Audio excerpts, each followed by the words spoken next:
next Saturday is International Women's Day. And I think as an Irish woman, I cannot imagine a more appropriate or more important way to mark International Women's Day from an Irish perspective than to remember the women and the girls of the Magdalene Laundries.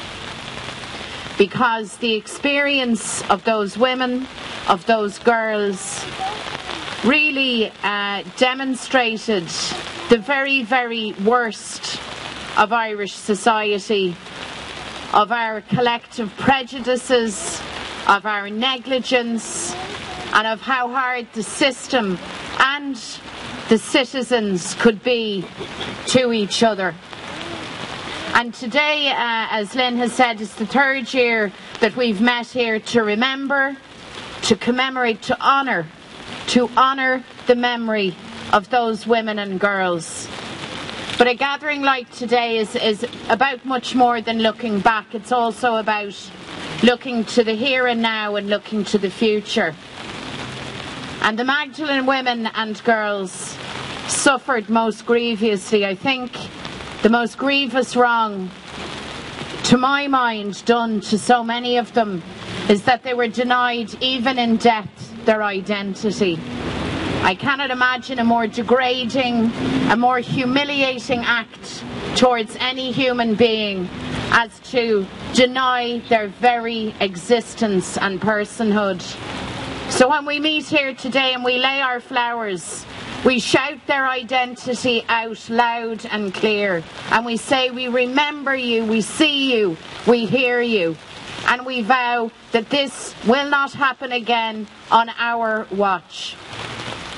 It's a year since the Taoiseach took to his feet to apologise to the women in the Dáil. And a year on, we still wait for the delivery of compensation and of services to those women. So let today, in its own modest fashion, also be about all of us, women and men and children, girls and boys of Ireland, saying that this is not good enough. We demand justice for those women and for the survivors now. I was sentenced to Gloucester Street for a very minor crime, which today would be classed as very minor, which I wasn't even involved in. And I got 2 years, but when I was sent there, I was brought in, my name was taken off me, my clothes, I was put into an old grey dress. My name was never mentioned by the nuns again. I was either you or her. That was it, because my mother wouldn't let me give me a new name. But I seen all the old women, they always stuck in my mind. They were very, very old.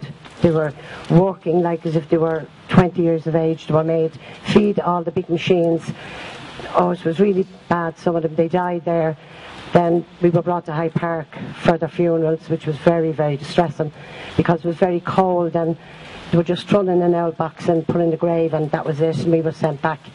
But I'd like to wish all the women that's alive today well, but sorry for all the women that didn't get the apology when they should have, when they were alive. But again, nobody listened to us. 15 years ago I brought it up to Sinn Féin about the Magdalenes, and I was shown upon it. They wouldn't listen to me. But now I'm glad Mary Lou and the likes of Mary, I really, really appreciate her. And thanks again, Mary, and Claire and Kathy and all them for bringing the nuns to justice. We wouldn't have got it only for them. And I would like again to thank everybody for all that they've done for us, for the abuse we took. Bye.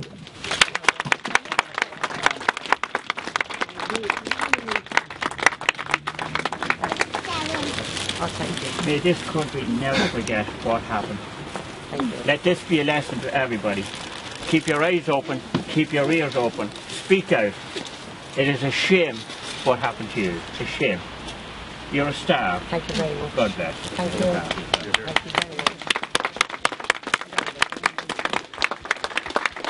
much. There are 5 groups of Magdalene survivors and victims. Those who speak out, those who live in silence, those in institutional settings who we're deeply concerned about, the sons and daughters of Magdalenes, many of whom are here today and still waiting for acknowledgement, and finally the women who died behind convent walls. And today is about those women, the Magdalene women buried here and around the country. Today is their day. For these women, last year's apology came too late. They'll never see reparation for what has happened to them, but the least we can do is ensure that they're honoured, remembered and afforded the dignity in death that was systematically denied to them in life.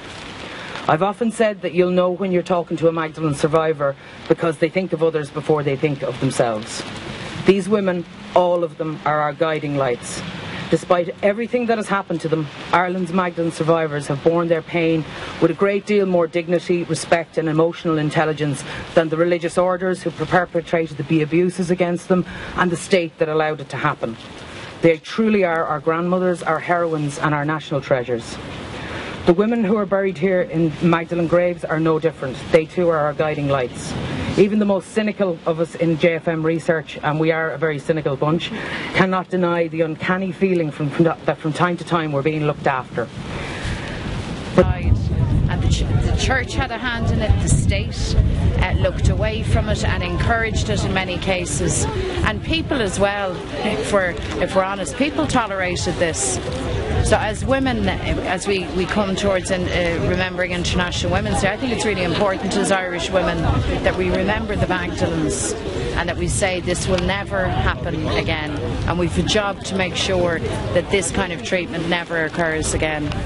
And that we recognise the women, so many of whom lost even their basic identity. So I'm delighted there's such a great crowd, and we'll be here every year for the women.